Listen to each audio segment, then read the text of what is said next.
तो दोस्तों Canara HSBC life insurance company ने अपने Q2 के नंबर को डिस्क्लोज कर दिया है। तो चलिए देखते हैं क्या है Q2 के नंबर्स के अंदर। हाल ही में कंपनी का IPO आया हुआ है, पिछले इसी महीने में कंपनी का IPO आपको आता हुआ देखने को मिला है। डाटा लाख्स में मैं आपको क्रूज बता रहा हूँ। तो देखिए पिछले क्वार्टर की बात करते हैं तो पिछले क्वार्टर में कंपनी का टोटल इनकम 3625 करोड़ के आसपास था। पिछले साल 3334 करोड़, जबकि अभी देखें तो 2349 करोड़ आपको जाता हुआ देखने को मिला। तो साल से साल क्वार्टर देखें तो कंपनी का जो टोटल इनकम है वो आपको गिरता हुआ देखने को मिल रहा है। लगभग बोल सकते हैं 30% के आसपास की गिरावट है कंपनी के टोटल इनकम के अंदर साल से साल, जबकि क्वार्टरली बेस पे भी देखें तो वहाँ पर और बड़ी गिरावट आपको देखने को मिल रही है। कंपनी के नेट प्रीमियम इनकम की बात करते हैं, पिछले क्वार्टर में 1653 करोड़ जनरेट किए थे, पिछले साल 1829 करोड़, अभी देखें तो 2259 करोड़ आपको जाता हुआ देखने को मिला। तो नेट प्रीमियम इनकम देखें तो कंपनी का साल से साल क्वार्टर बढ़ता हुआ देखने को मिला है। बस गड़बड़ कहाँ पे हुई है, कंपनी के इन्वेस्टमेंट के थ्रू हुई है, क्योंकि इन्वेस्टमेंट के नाम पे इस क्वार्टर में कंपनी ने मात्र 60 करोड़ जनरेट किए हैं, जबकि पिछले क्वार्टर में 1952 करोड़ और पिछले साल 1468 करोड़ के आसपास। तो इन्वेस्टमेंट के थ्रू इस क्वार्टर में कंपनी को ज़्यादा कुछ फायदा हुआ नहीं है, क्योंकि बेसिकली लाइफ इंश्योरेंस वाली जितनी भी कंपनी होती है उनका एक मेजर रेवेन्यू इन्वेस्टमेंट के थ्रू भी आता है। इस क्वार्टर में कंपनी को हुआ नहीं है, जिसकी वजह से टोटल इनकम गिरता हुआ देखने को मिला है।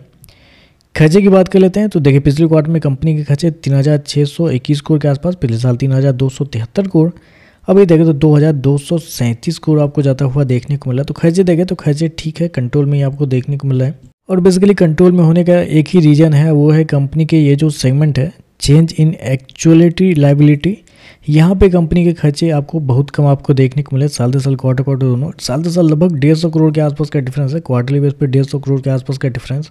तो उसकी वजह से ही कंपनी का जो खर्चा है कंट्रोल में आपको देखने को मिला। ये तो मुझे भी नहीं पता है कि ये एक्चुअल लाइबिलिटी क्या होता है, वो मुझे भी नहीं पता है बेसिकली, इसलिए मैं आपको बता नहीं पाऊंगा कि क्या होता है वो।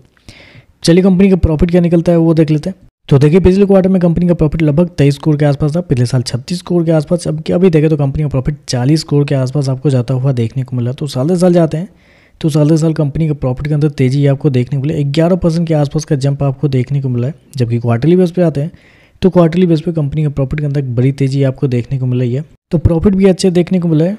कंपनी के बेसिकली टोटल इनकम ही है एक ऐसा जगह जहाँ पे थोड़े से कमज़ोर आपको देखने को मिले, बाकी प्रॉफिट अच्छे हैं, कंपनी के नेट प्रीमियम इनकम भी अच्छे आपको देखने को मिल रहे हैं। चलिए कंपनी का EPS क्या है वो देखते हैं।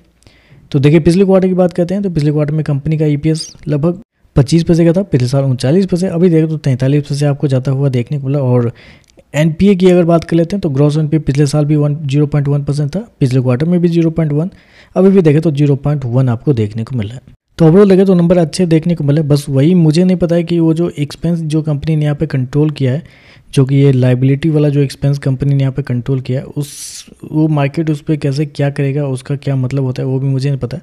लेकिन ओवरऑल देखें तो नंबर अच्छे देखने को मिल रहे हैं। बाकी देखते हैं मार्केट इस पर कैसे रिएक्ट करता है।